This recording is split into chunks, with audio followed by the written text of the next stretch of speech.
Hey guys, it's Xboxer, and going to be showing off a new bass guitar that I got in the mail from rondomusic.com. Didn't see any video reviews that really went into depth with the various features and how it plays, how it feels. I will be doing a subsequent update on this review. Right now I'm just kind of going over what some of the basic features. I literally just got this delivered to me yesterday, and wanted to at least show some people that this is actually a really good bass for the money. It goes for about $170 US plus shipping, and I also picked up one of those cheap $13 gig bags for it. So about $201 out the door and delivered to my door. And gotta say, I'm very impressed with it. It does have some issues. I'll go over that in a few minutes, but some of the basic questions, or a lot of questions I see asked in the reviews, is how does this thing look? And on the camera right now versus the naked eye, and it could just be the screen on my phone, this is actually a pretty deep red. It's almost like a deep cherry red, if you will, but it is a stained wood. You can feel the grain on it here, which I think is a really nice feature. It's got the double humbuckers, 24 frets, 5-string, 34 scale. I would have preferred a 35 scale, but actually when you listen to this bass through your amplifier, you're going to see that it's got a lot of throat and character to the string, especially on the low B. It's got a little bit of slop to it, but it's not terrible, and these are not exactly the best strings either. I think these are Labella strings, and I don't use Labella. I actually use D'Addario Pro Steels. I really do like that piano tone sound to it. And I got, as far as what size on here, I got myself digital calipers. Normally I would prefer a 45 to 105, so it looks like this is a 45. This looks to be a 97 here, if I can see it. And then that is 118 inches there. So it's a little bit thinner than I would normally like to play with, but you do get a lot of bite and a lot of character to the strings. So it's got the double humbucker pickups. As you can see, the bridge looks pretty basic. It's nothing special or out of the ordinary, but it does look very well constructed and able to hang on to the strings here. It's got all the screws through the body, and it does have volume. It actually feels very smooth. It doesn't feel choppy or scratchy or anything like that. Not what you would expect for $170. It's actually much better. You got a balance, you have a treble, and then you have a bass. I think the bass is somewhere around 100 hertz. Treble is somewhere around 5,000, 6,000 hertz. It does well for what you get. Although I would much prefer to have a nice 3-band EQ with a variable center Q control for the mid frequencies, but that's some upgrades for later on. It does have a 9-volt in the back, and again, it is a neck through, which I think is the most impressive feature of this bass, considering. And you just don't see a neck through bass for the price that this is sold at. And some quick basic measurements here of the neck at the 24th fret, just for you guys that are interested. I mean, the specs are on the website, but they are a little off.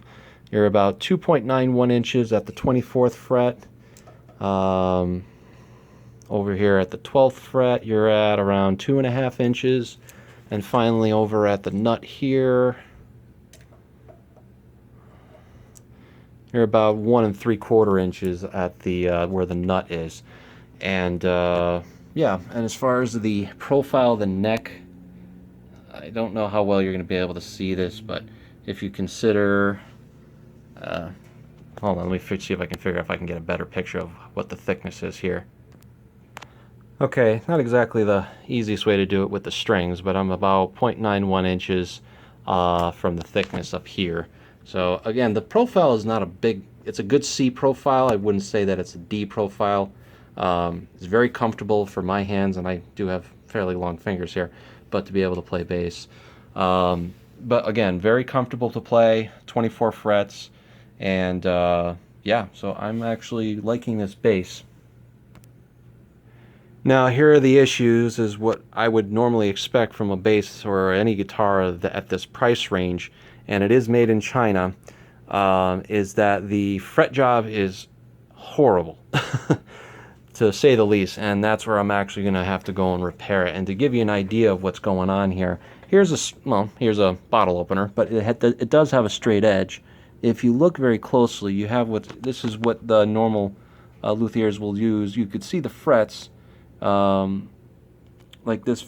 The second fret, actually, if I can focus in on it, is very low compared to the first two here. And then if I move to the next three, you're getting a lot of rock there. So this fret job is definitely not good for playability. And as I move to the next three frets here, and again, this is not the best tool to use, but if you hear that, that's the rocking. Means that the frets are not level to each other, and it could be level on certain sides of the fret and the other ones are not. So the way I'm going to have to do this, I'm going to have to, I have plenty of tools for leveling the frets, and I'll actually go over that in the next review here, because right now it's not very playable. You play at the second fret here, which was low, it's buzzing very bad, but of course you go to the third fret, you're not getting any buzz here. So going to have to level the frets, and expect that normal guitar shops will charge you a good amount of money, almost as much money as what the bass cost, in order to do a good job on that. The frets are large size. They're about I think 0.1 inches. Yeah, 0.1 inches, 0.9 inches. So they're fairly wide. And I was able to find that onto StuMac.com here on my the wire here is the StuMac Pride 0154. So that's, if I needed to replace any of the frets, that's what I'd have to do.